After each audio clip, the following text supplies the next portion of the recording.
sir. That looks good. You're live. Okay, I'm live. Hi, good morning. And welcome to our issues class this morning. This morning we're talking about before dairy Presbyterian migrations from Scotland and Ulster. I'm Courtney McKinney-Whitaker, and I'll be your guide this morning for this journey. Okay, so I think as we all kind of know, Derry was founded by migrants from Ulster, and we're going to talk about how they got here and give us a little context, hopefully, for our 300th anniversary. So I have a lot to go through here, and if I'm right, I have until 10:15. Is that correct? Yeah, Okay. and if you go over a little bit, that's fine. Okay, so I'm going to err on the side of going a little faster, and then if we have questions, we'll go back. So one thing I do want to, there we go. A couple things I want to keep us conscious of as we do, but first I'm going to be talking about, there are two major migrations that we're talking about here. The first one is in the 1600s from the Scottish borders and the lowlands, so closer to England in the 1600s, and then the migrations from Ulster to Pennsylvania in the 1700s. And this is a 1570 map of the British Isles, so close to our time period here. Okay, so these are the things I want us to keep in mind. Please understand this is an extremely general overview of very, very complex topics. I've been studying this for a while. I feel like I maybe understand about 1% of what's actually going on here. So I'm going to be speaking in general terms. There are always exceptions.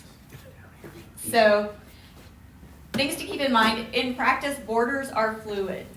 Borders sort of remain fluid. We have our lines on the map, but particularly when we're talking about that Scottish border between England and Scotland, very fluid. It was at one time called the debatable land, where it's just like, something's going on here, we're not sure what, but those borders are fluid. Think of water, if you can, we tend to center land in our minds. If you can center the water in your mind as opposed to the land, think of water as a highway. It's more of a highway than a barrier. So for most of human history, until you have trains, you're faster and safer by water, most likely, than you are by land.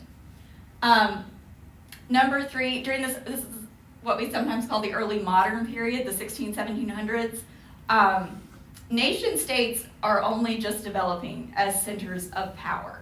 So prior to this, and we'll talk about a number of them, we have powerful families who are mostly, more closely related to each other than they are to the common people of whatever land they might be in. So the nation state is just becoming the center of power. So nationalism doesn't really take off until a couple centuries later. So our loyalty is not necessarily, our identity is not necessarily like, oh, I'm, English or Scottish or American or whatever. It's going to be, you're going to be tied to your church, to your family, that kind of thing. Oh, I went the wrong way. Okay, so this is kind of based on my 2 e-news articles I had a month or so ago. If you saw those, if you didn't have a chance to read them, go back and read them because it'll hopefully make it make sense. So we're going to first talk about the Presbyterian migration from Scotland to Ulster. And this is St. Giles Cathedral in Edinburgh. If you've been there or if you're going on the trip in April, we'll be visiting St. Giles Cathedral. So it's kind of like it's the mother church of Presbyterianism. So Derry's going to start with the Protestant Reformation. You can always go back further, but you have to start somewhere. So I'm starting with the Protestant Reformation. 1517, Martin Luther publishes those 95 Theses. He doesn't mean to start the Protestant Reformation, but he does. 1534, so that's Martin Luther. This is Henry VIII. we've all heard of he of the 6 wives, and one of the more infamous monarchs of England. So he is desperate for a son and heir.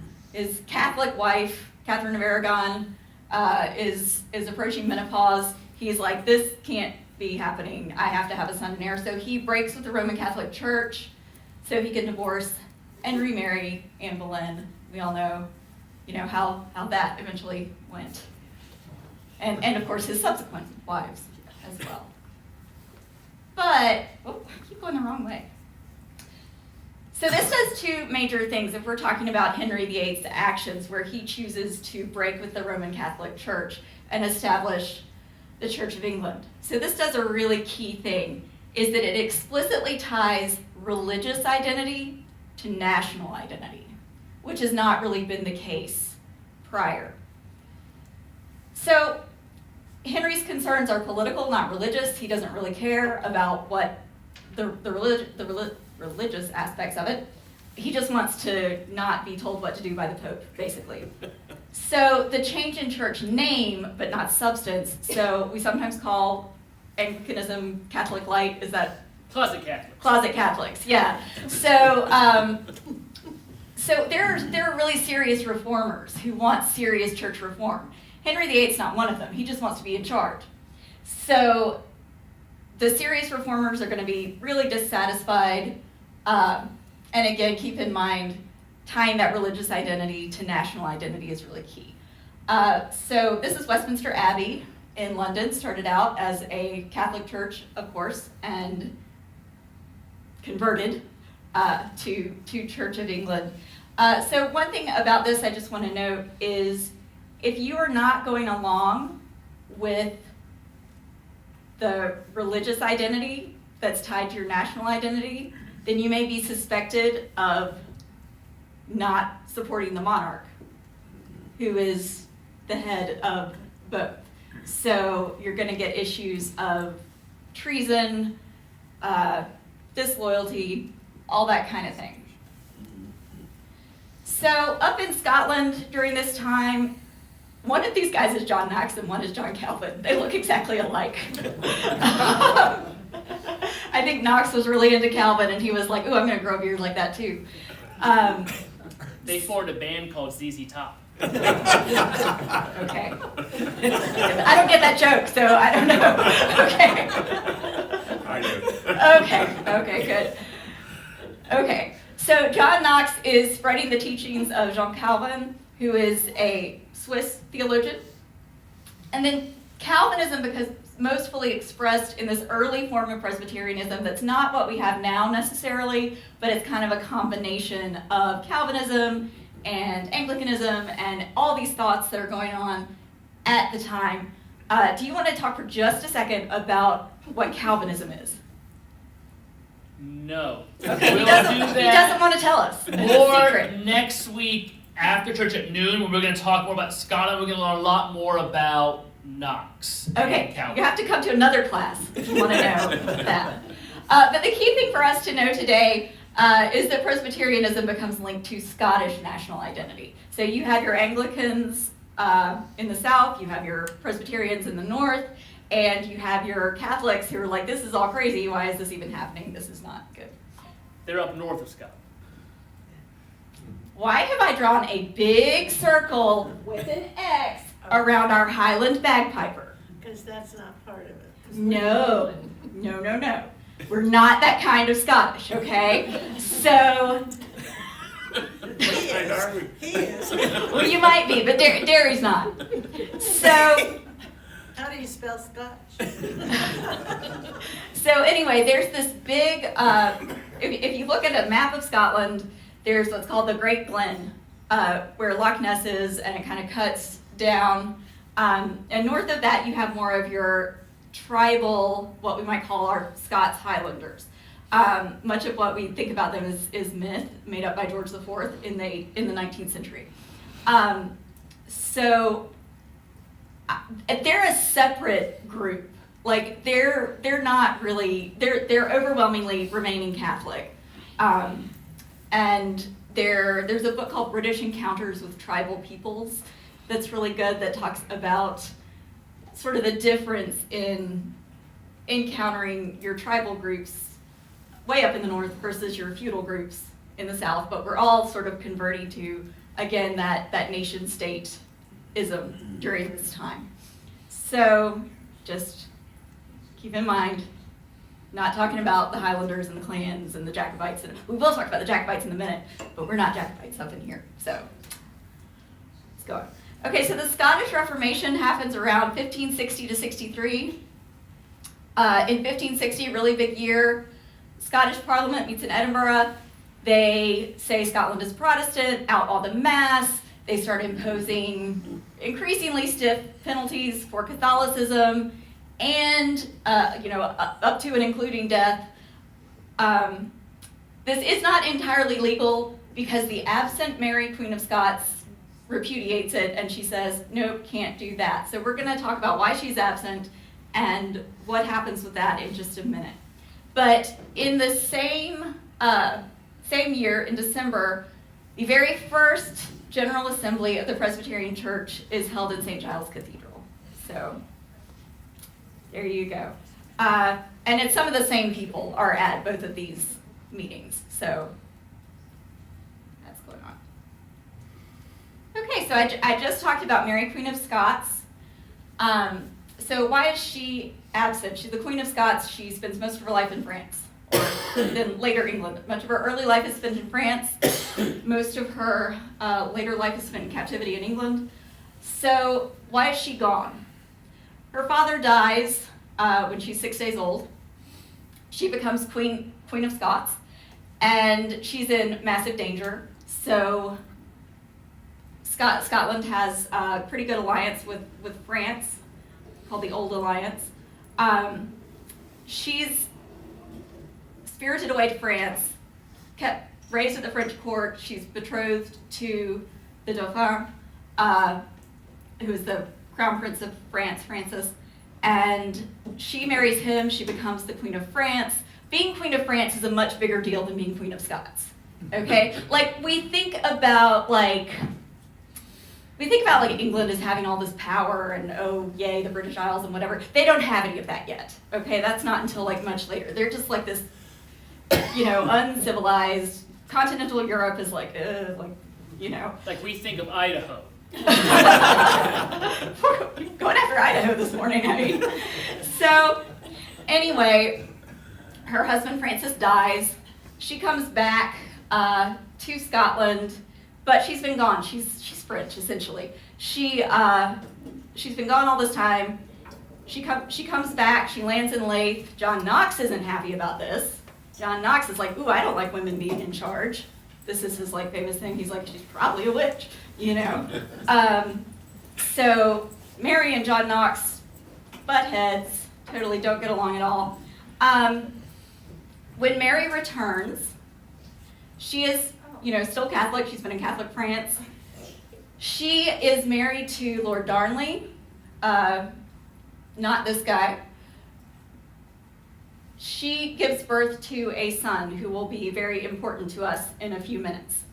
So her son, James the 6th and 1st, we'll talk about why he's the 6th and 1st in a few minutes, baptized Catholic because he's born Catholic. So this guy, James, Earl of Moray, is very important. He's Mary's half-brother. So why is he not king? Because he's her half-brother, he's illegitimate. So he's her half-brother. He's in charge of a lot of this Protestant revolution that's kind of happening in Scotland at the time. So he's in with John Knox, he's in with all these guys. When James is 10 months old, he is taken from Mary's care because Mary essentially doesn't have any real power. The Protestants have taken over. He's taken from Mary's care. He never sees her again, which I think is extremely sad. And he's raised Presbyterian by James, Earl of Moray. So James, Earl of Moray is the later, his regent after Mary is deposed for being Catholic and, being absent and all this. So how does James end up being Anglican? When he's baptized, Catholic, raised Presbyterian. So this is King James. You may know him from the King James Bible, and Jamestown in Virginia, if you've been to Jamestown, named after him. So this is him when he's grown up. So 1603, we have what's called the Union of Crowns. So Scotland and England and Ireland, which are together, are politically separate. They're still separate countries. They just have the same monarch. So what happens is, this is a picture of an older Queen Elizabeth. So Queen Elizabeth dies in 1603. Daughter, of course, of Henry VIII. And James is already the King of Scots. He's been King of Scots since he was, a little boy. And he succeeds to the thrones of England and Ireland as well. So now he's ruling as James the First in England and Ireland. And he's James, I might have done that wrong. Sorry, yeah, he's the 6th. Okay, I mixed up my my Roman numerals there. So he's the 6th, James the 6th in Scotland. So that's why he has 2 dynastic numbers there. And he and Elizabeth aren't first cousins, they're more distant cousins, but Okay, so what happens when James inherits this second crown is he realizes, this is the English flag, this is the Scottish flag, he realizes that England has more power than Scotland in the world. And if he wants to be in charge of more stuff, he needs to go be as English as he can. So he leaves Scotland, he says, I'll come back, he never comes back. He lives out the rest of his life in England, and then he's trying to he's like, this would be a lot more convenient for me if we kind of got these countries together and it was all one thing. So he's trying to bring these 2 nations into a closer political alignment, and to do that, James and his heirs try to anglicize the Scottish Presbyterian Church. And you can imagine, I'm sure, about how well that goes. It's not well. Okay, so we're going to talk, starting right about now, 1605, about the Presbyterian migration to Ulster. But first I wanted to make sure we know where Ulster is. So this is Ireland, looks like a teddy bear on its side, as I learned last time we were over. So these are the 4 traditional provinces of Ireland. They don't have any real political, not value, but political status. They don't have political representation. They're kind of like regions, like we might think of the Midwest or Southeast or New England or something like that. So this area up here, the teddy bear's head, is Ulster. And if you look over here, this is a modern map, but if you look over here, you can see how close it is to Scotland, right? I mean, it's really close. You can actually, on a clear day, you can stand up here and look over and see Scotland. So very close, and there's been tons of migration back and forth for hundreds of years. So it's not like everybody, sometimes we think that up to a certain point, everybody just sat in their own little spot, and that's not true. People have always been moving around. Again, remember, the water is a highway. Okay, so right around, we're going to start talking about this migration now. So right around 1600 to 1610, we have something called the Flight of the Earls, which is some of the native Irish elites and a lot of their followers leave following some political upsets there. They leave, they go to the continent.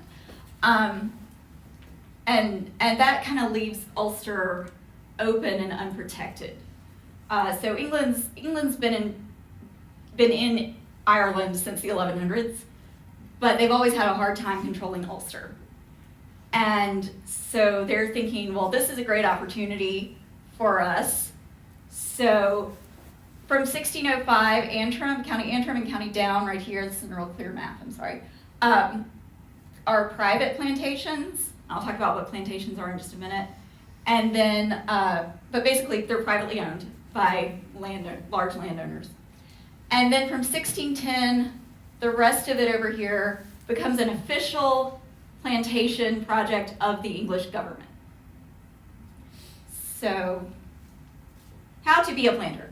So if you want to be a planter, you want to go to Ireland or anywhere else. You have to somehow acquire, whether you buy it or you're granted it in exchange for services rendered, get some land from the government or from a private entity who maybe is selling it. Then you need to find, to plant, 10 families or 24 men for every 1,000 acres you have. Displace the locals if you must. In fact, please do that. We want to do that. But you're not going to say necessarily that's what you're doing. You're going to be like, 3 reap benefits, of having all this land. So, Can I chime in for a second? sure. A modern kind of equivalent in a lot of ways is what's happening in Israel and Palestine with the settlements. Israel says we want more of this Palestinian West Bank land that we've kind of given to them, so we're going to send families and groups over, set up compounds, set up farms, displace the locals if you want to, but slowly encroach on that land, and the Israeli government sponsors that to go over and kind of create a plantation, so to speak, in the West Bank in Palestine. Yeah, so very, very similar. We would call it settler colonialism today. Some people say that Ireland is England's first and last colony. If you want to look at American history and how this becomes an issue for us later on during the French and Indian War, which is the North American theater of the 7 Years' War, what happens is some of the Native American Indian groups align with the French because they think they've got a better chance of kicking the French out. Because what do the French do? They're not sending families. They're just sending single men for the most part. They're just sending single men to come over, do their trading and trapping and whatever. Most of them are going back to France. England, and by this point Scotland and Ireland as well, British Isles, are sending whole families. And the families are settling, and they're staying, and they're producing children, and so on and so forth. So they're thinking, well, let's ally with the French because, they're going to be a lot easier to kick out. It's a lot harder to displace a whole society that's essentially moved itself onto your land. Okay, so by 1630, these British settlements in Ulster are well established. You have separate Scottish and English areas. Remember earlier I talked about that debatable land and the borders. So some of these people would consider themselves English, some would consider themselves Scottish. But the Scottish settlements outnumber the English 20-1. So it's mostly Scottish settlement from those lowland areas of Scotland. And some of these people chose to come. Some were forced by the people in charge who would buy themselves a plantation and then needed some people to colonize it, essentially. And so that's the other thing I think we've got to remember is people have fewer choices than we think they do. We tend to approach things with this idea of everybody just chooses to do these things. And that's not always the case, and I think that's important to keep in mind. Mountainous regions, areas far from the British settlements remain almost exclusively native Irish. So there are still a lot of people here who are not getting along very well. Okay, so this is Charles I. He's the son of James. And in 1637, he tries to impose Anglicanism in Scotland. He tries to force them to take the form of government, the prayer book of Anglicanism. This is going to lead to riots in St. Giles and Edinburgh more generally. People are really upset about this. They don't like this. They're like, this is bad. And remember, they're not only thinking of this in terms of, oh, this is England trying to impose something on us. This is a religious issue. This is we feel very strongly about this particular form of religion, and people get upset about that kind of thing. So we have our riots.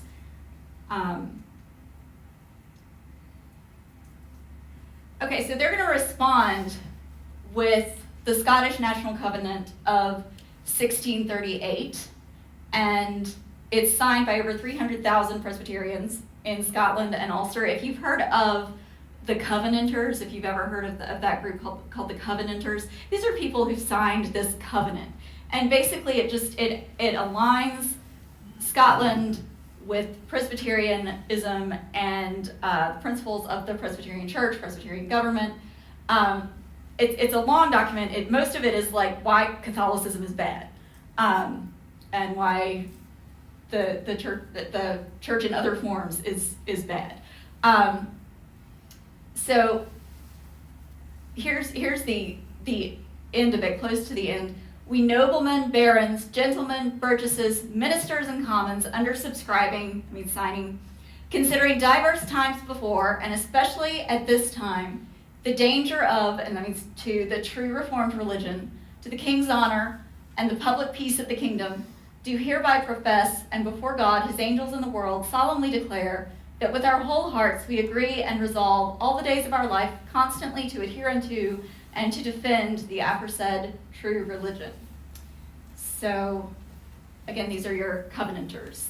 I'll chime in for a second. Oh, So, go like, ahead, chime. Presbyterians love to riot and revolt, partly because, and we'll talk about it more next week, John Knox kind of said, if the government or the king is bad or we don't like him, you have God's permission to go take them out, and you can define take them out however you like.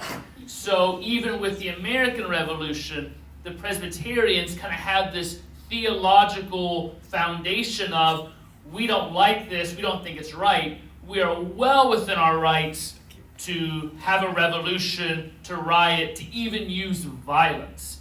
So even today when groups are rioting or something because of something they believe is just, it's difficult for the church to say, oh, you can't do that. It's in our very DNA that we have often rioted and revolted when we think things aren't being done right, or sometimes just the way we want. Could go either way. So interestingly, when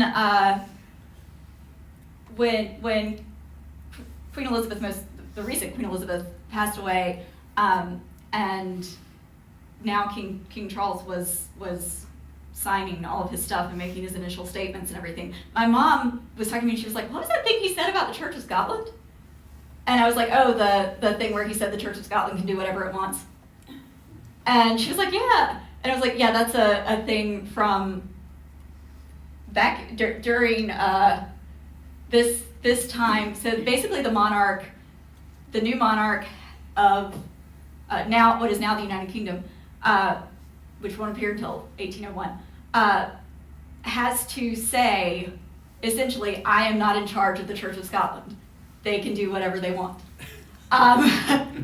They are the monarch is the supreme head and governor of the Church of England. When the monarch attends church in Scotland, the monarch attends as an ordinary member, because recently in the news, it was not recent, a couple of years ago, but it was kind of funny to me. There's like a liaison between the Crown and the Church of Scotland.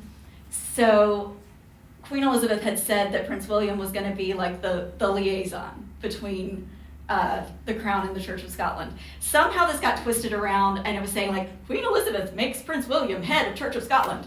And the Church of Scotland was like immediately like, no, she didn't. And and they put out this statement, and they were like, Jesus Christ is the head of the Church of Scotland, so back up. So it's still a thing that goes on. So the Black Oath comes in response to this covenant. So basically, they're all making these different statements. They're like, you have to agree with this thing. No, you have to agree with this thing. So in response to the covenant, the crown requires every Protestant in Scotland and Ulster over the age of 16 to swear allegiance to the king, because again, this is becoming like a nationally identified thing, and reject the Scottish National Covenant. So they're supposed to reject this thing that they've just signed. It turns the Ulster Scots community against Charles I.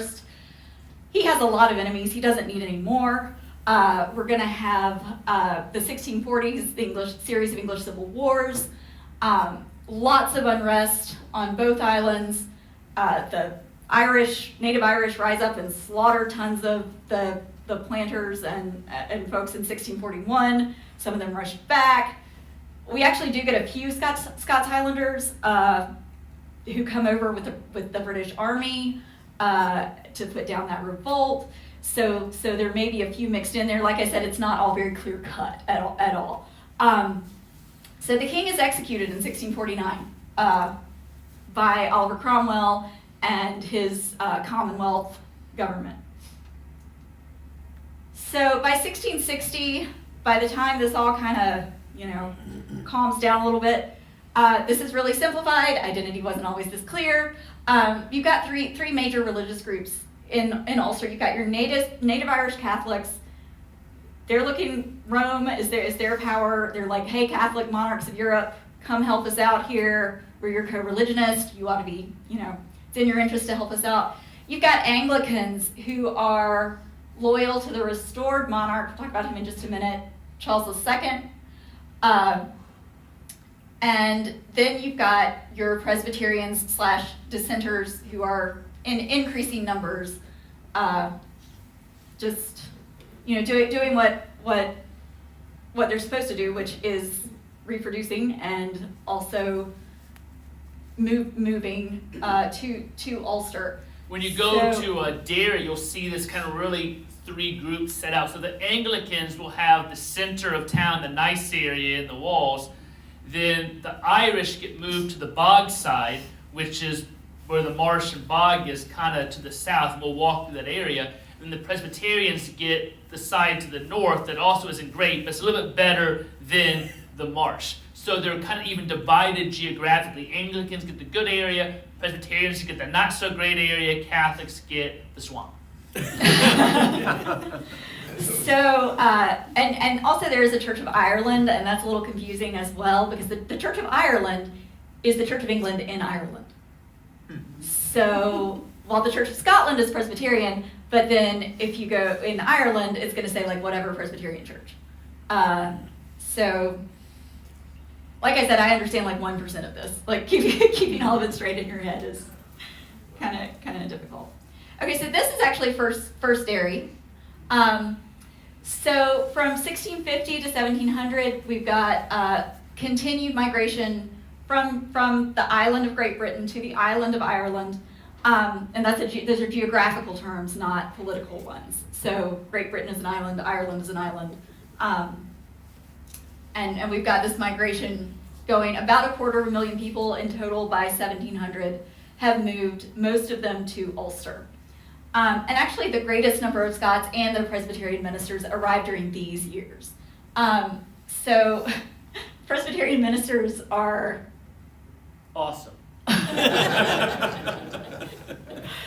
often they'll hang back a little bit, and they'll wait for things to get cleared out a little bit before they make their way on over in both cases. So in 1690, this is First Dairy Presbyterian, and it was founded with funds from Mary II, who we'll talk about in just a second. Okay, so we got some more kings here. They are always key. We've got the War of the Three Kings that happens in 1688 to 1697. It has a bunch of different names. The 9 Years' War, the War of the League of Augsburg, lots of different names. But I like the War of the Three Kings because keep in mind who all these folks are. Let me just go ahead a little bit and see if that makes sense. Okay, yeah, we're going to talk about this and then I'm going to scooch back. Okay, so in 1688, what happens is Charles II, also known as the Merry Monarch, because he liked to party, he has tons of illegitimate children who are acknowledged. But this creates a problem for him because he doesn't have any legitimate heirs. So there's a whole bunch of stuff going on where some of these guys, the Duke of Monmouth, who's one of his children, you know, like when he dies, they're all like, oh, a little space here for me, maybe. But no, what ultimately happens is that his younger brother, the openly Catholic, James II and VII, inherits the throne. Now, this is okay. James is older. He has 2 Protestant daughters. People are like, well, maybe we can survive James. What happens is his wife gives birth to a son, at which point people panic. And because James and his wife are both Catholic, and the baby's Catholic at this point, it's been baptized Catholic. So everybody's freaking out. William of Orange, and try to keep this straight in your head. This is one of these like I'm my own grandpa type of, have you ever heard that song? Like type of family situations. So West Virginia. oh, comments from Stephen. I Okay, think you hit a nerve there. I'm not from West Virginia. I have a dog in that fight. But so anyway, when James's second wife gives birth to a son, June 1688, Presbyterians panic at the thought of a Catholic dynasty. And so what happens then, switch back. Okay, so this is James right here, James II and VII. This is William, Prince of Orange. So William is James's nephew, because his mom is James's sister, and his son-in-law, because James's daughter Mary married her cousin William. Does that make sense? So this is a big like family feud here. So they're uncle and nephew and father-in-law and son-in-law. Okay, so you've also got Louis XIV, the Sun King, Catholic monarch of France. He's always looking to expand his borders. And so essentially what happens in the War of the Three Kings is he's like, okay, I'm going to expand all my borders here and make more Catholic states. And James is like, okay, I'm cool with that. And a bunch of smaller Protestant states are like, well, no. So they all band together to try to stop Louis.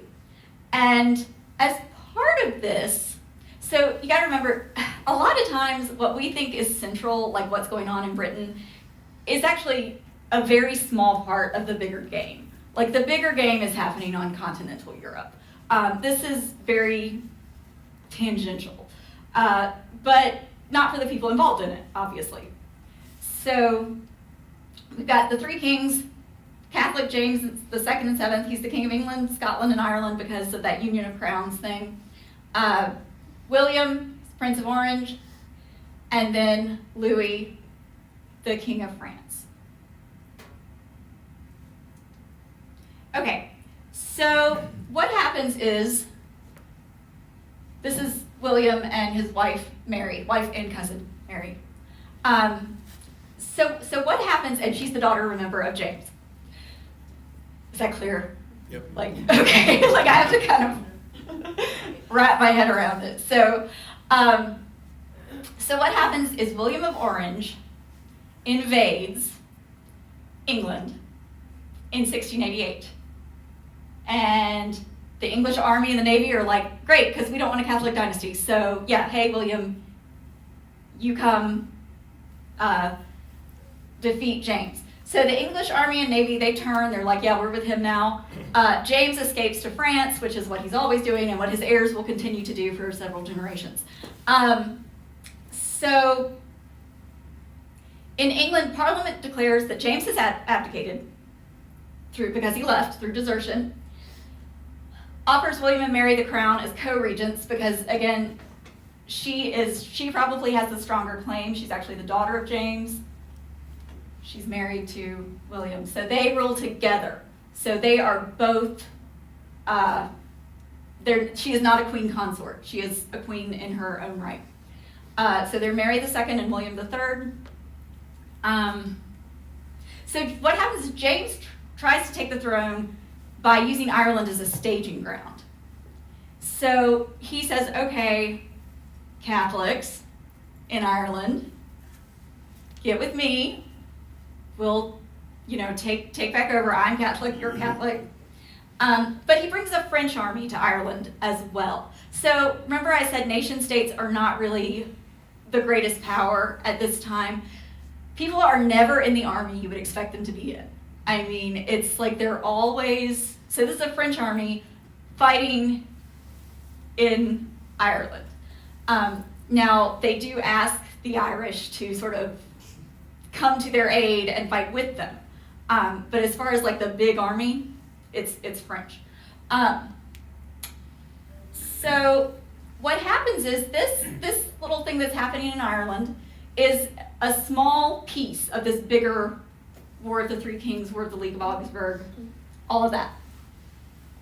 So, but it's important for us. So this large-scale European conflict is going to play out between what we call the Jacobite forces. Jacobite is Latin for James, and the Williamite forces, who are Protestant and favor William. So this is the baby who has caused all this excitement and difficulty. He is also named James. If you are familiar at all with the later Jacobite wars, with Culloden and all that, as his heirs keep trying to take over, he becomes known as the Old Pretender. So he is the father of Bonnie Prince Charlie, if you have heard of him, who is the young pretender to the throne. But that's later on, but that's just to give you a little bit of context if you're interested in what happens later.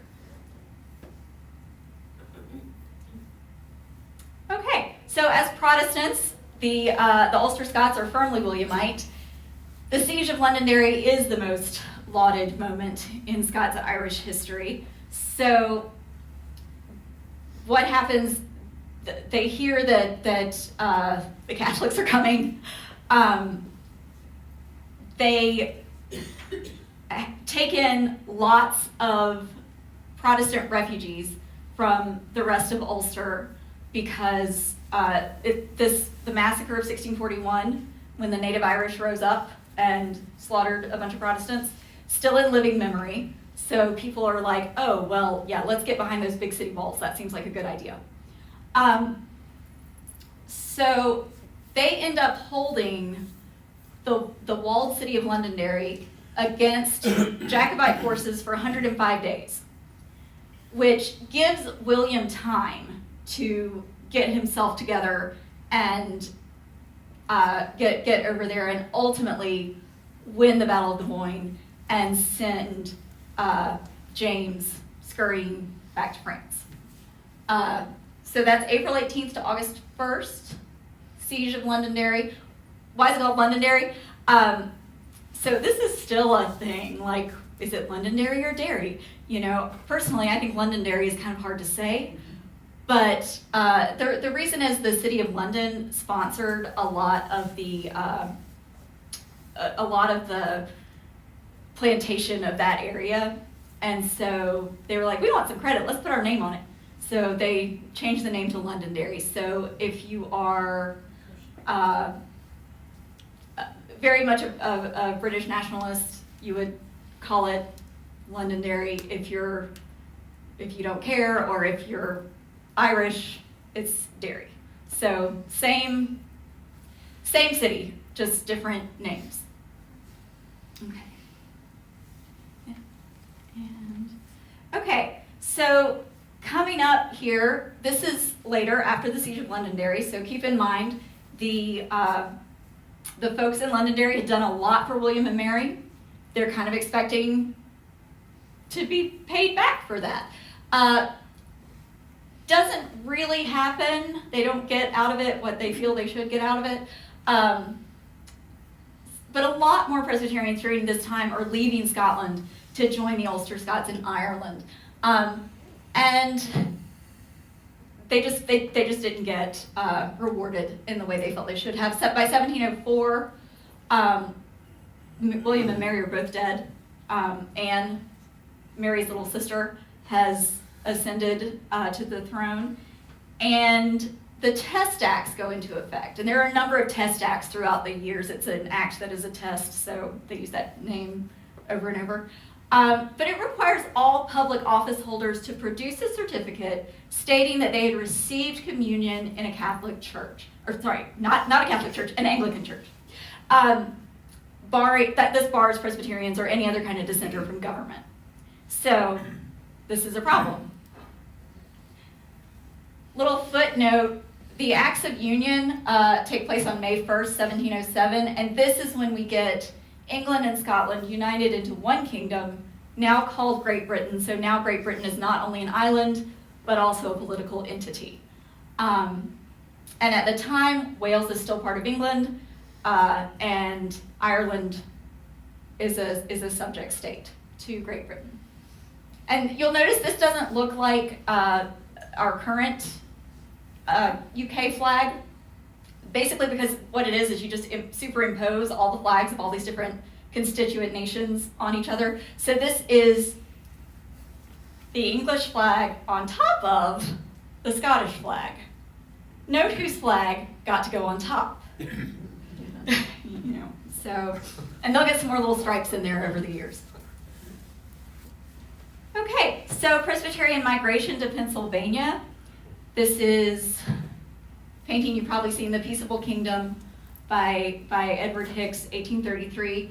Here's William Penn doing his treaty with the Lenni Lenape over here. And this is actually sort of a copy of another painting that had been done by Benjamin West earlier, but Edward Hicks wants to reference it and puts it in his painting. So the idea of the Peaceable Kingdom is, hey, we can all live together. Can't we all just get along? And noble goal doesn't always work out that way. So why leave Ulster? Same reasons they had left Scotland: economics, religion, and land. So you got your religious persecution, rising rents, crop failures. Their marriages are considered invalid. You have no political participation, additional taxes. There's a string of economic crises that happens. People don't leave comfortable situations. So I think that's something that we need to remember. And in my view, as Americans, we really need to come to a more well-rounded understanding of why people would have come here in the first place. Because the brave pioneer mythos, I think, has ceased to be helpful. They're leaving because they have excellent reasons for leaving. You're not gonna do that unless you have really good reasons for leaving. So Presbyterians began to leave Ulster for America in large numbers at the turn of the 18th century.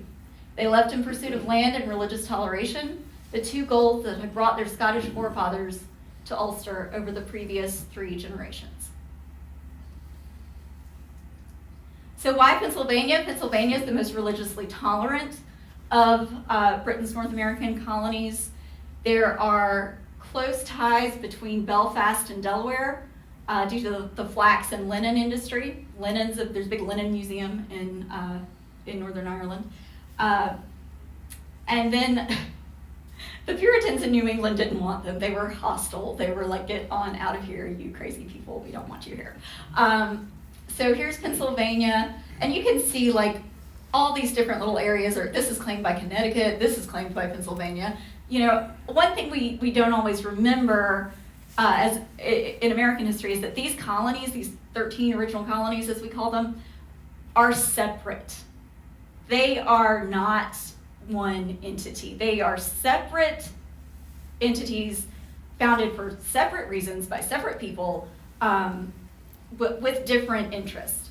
And that continues to be an issue today in the United States. One of the themes of American history is this issue of the power of the federal government versus state power, state sovereignty. Because if you will notice, we are not called counties, we are called states. And if you look at our declaration, it says these United Colonies are and of right ought to be free and independent states. So, again, continues to be an issue. We see it today with, for example, Texas attempting to impose its laws on the rest of the country. They're not the first to do that, and they won't be the last. But it's that issue of states versus the federal government. Okay, so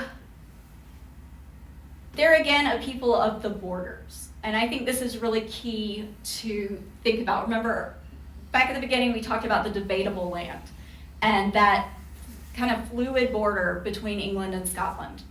These people, they're accustomed to living on violent borderlands that are not terribly well defined. So this is their third opportunity in history to do that. So they had been the Lowland Scots, they've become the Ulster Scots. In North America, they're going to become known as the Scots-Irish. The Scots, essentially, who have been in Ireland for several generations. So once again, they're going to be serving as a human shield between elite colonizers and indigenous people. And the way that ends up is nobody really likes you at all. Like the native people didn't like or respect them. The folks in Philadelphia, the Quakers, didn't like or respect them. It ends up giving you a very embattled sense of self, I think. So on both sides of the Atlantic, Ulster Presbyterians served as a military and cultural buffer between zones of perceived civility and barbarity, separating Anglicans from Catholics in Ireland and Eastern elites from Indians in the American colonies. What they wanted above all else was personal security and land to call their own. So, Stephen, I'm going to ask you, this is actually just the end of my article that you can read in the e-news if you'd like to, but my voice is getting tired, so I'm going to ask Stephen to come up and read this and help us to reflect on Reflect this. indeed. Yes, and it's the next, there's this slide and one more. All right. So this was the world into which Derry Church came into being. A world whose true nature had been cloaked over time in the myth of brave and hardy frontiersmen and women. No doubt some of them were brave and hardy, and certainly most of them clung to their own interpretation of the Presbyterian faith as a comfort and a guide in a world in which their lives were likely to be short and difficult and to the end messy. Conditions on the North American frontier were brutal, and the choices these largely impoverished and repeatedly oppressed people faced were often no choice at all. Sometimes their migration was forced. Often they were lied to about the opportunities awaiting them on the opposite side of a perilous sea voyage. The Ulster Scots who made their way to North America were victims of the generational trauma of living a hard-scrabble existence on frontiers between warring forces, their homes never secure, their lives perpetually at risk. By the time they came to the place they called Derry Church, they were ready to fight for their own security, whether that meant fighting the people who were already here or the elites who forced them onto the frontier. So, perhaps for our 300th anniversary, we can give our forebears the gift of seeing them truly with the mix of pride, shame, and compassion, which is the legacy of most of the people who have walked this earth. So the thing to kind of think about with a lot of history, sometimes the Scots-Irish were victims, and sometimes they were perpetrators. And that's how most people are throughout history. It's hard to label them as, well, they were the bad guys or the good guys. Like a lot of people, they had fewer choices than we often think about, and they often were doing the best they could, often choosing which bad choice do I want to make. Whether it's dealing with the native people who were here, dealing with Philadelphia, dealing with the English kings, or the Irish people trying to just survive. They didn't have easy choices. And throughout history, when you don't have easy choices, later history can look at you and say, well, that was bad. And they would probably agree, yeah, it was. This would have been bad, this would have been bad, this would have been bad. We talked with our youth group a couple weeks ago about some of the difficult choices. We talked about Israel and Palestine. And you look at Israel when the people were taken hostage. What choices did Israel have after that? They could negotiate with the terrorists to get the hostages back. But that could have been bad because now you've emboldened people to take more hostages because you see if we do this, we'll get what we want. They could say, we're not going to negotiate and we're going to let you keep the hostages and do what you want with them. But that's bad because you're abandoning those people. They're going to die. Horrible things are going to happen. You can invade and try to take them back, but they're hidden. Innocent people are going to die. That's bad. You can have all-out war and bomb them until they say, please take them back. We don't want them anymore. Stop hurting us. But that's bad because innocent people are going to die. You're going to destroy a whole nation. So which of those bad choices do you want to make? That's why I don't want to be in charge of things like that. And that's often what the Scots people had to deal with. Do we stay here and suffer persecution? Do we go somewhere else? We're going to be forced to do difficult things. They often were this kind of human shield. And so what we'll talk about next week, for those who want to come back at 12 o'clock to learn more about where the travel group's going to go in Scotland, but how that ties in. We'll learn more about John Knox, more about Calvin, more a little bit about this kind of rise of Presbyterianism and how some of these places we're going to go fit into that story. And then on the 10th, we're going to talk more specifically about Ireland and the Troubles that happened really in the 60s up through the 90s, but how all of that stems back to the Siege of Londonderry, the Battle of the Boyne, and even hundreds of years before that. It's all part of this larger complex situation. Just like Israel-Palestine didn't just happen when the nation of Israel was created. It goes back and back and back, even to biblical times. And again, with Israel, where do you send these Jews who have been displaced? No matter where you send them, they're going to displace someone else. But they've often not been safe amongst larger groups. And when we were in Spain recently, they had a horrible pogrom against the Jewish people years before. So no matter what the world tries to do to help them, it's going to be bad for someone or somebody. Often what we have are bad choices. So one of the things Presbyterians believe in is this idea of total depravity, that we're really good, but we also are never going to be perfect. And that even our best intentions can go bad. So what Presbyterians often do is after they make a difficult decision, we pray and ask forgiveness because we know, even in this best intention, trying to do the best we can, something's going to go wrong. Somebody can probably be hurt. And I think Presbyterians have understood this for a long time because they've lived it for a long time. All right, questions? Oh, read this book. You need to read this book. It's really the only book that I've found that is that deals really well with this, both the global context and what's happening specifically here. And there's actually a good bit about Derry and John Elder and those folks in it and what happened. So if you want to learn more, if you're in the travel group, definitely come next week at 12. Even if you're not, we'll record it. You'll learn more about Scotland's St. Giles Cathedral. It's so-called cathedral, even though it's not a Catholic church, because it sounds cool. But they also call it the High Kirk of Scotland. And then we'll learn more about the Troubles and all of that in the peace process on March 10th. Because all of that kind of figures in to Derry, but also our theme of reconciliation for this 300th anniversary year. And we'll actually have a chance for those going on the trip to do a walking tour to learn more about Belfast and what happened there, but also in Derry. And we'll go to Courtney and Rev, who is one of the main groups helping this slow and difficult peace process. So questions, comments, snide remarks? I'm sorry for throwing like so much information at you. That's good. Have a good church. Thank you. Okay. All right, so I guess we're wrapping up. Where is, I don't see Sue.